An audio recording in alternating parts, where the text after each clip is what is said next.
Bwana Yesu asifiwe. Naitwa Pastor Katoki. Unapozungumzia tendo la ndoa kwa mwanaume na mwanamke ni tofauti kidogo. Wanaume mara nyingi wanazingatia sana quantity, kwa maana kwamba anataka aende raundi nyingi ndio aonekane kwamba yeye ni kidumu.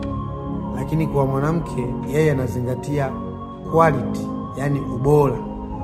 Kwa hiyo hata kama mwanamke utafanya naye tendo la ndoa hata kwa raundi 2, lakini ukafanya kwa ule ubora na utaka yeye, ukazingatia kumuandaa na vitu kama hivyo, ataridhika na hata kuacha. Lakini kama utafanya kwa raundi nyingi,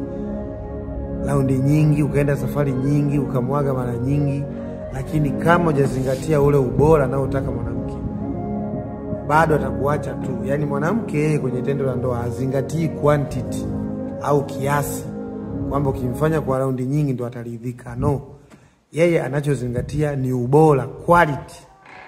Kwa hiyo hakikisha unapofanya tendo la ndoa na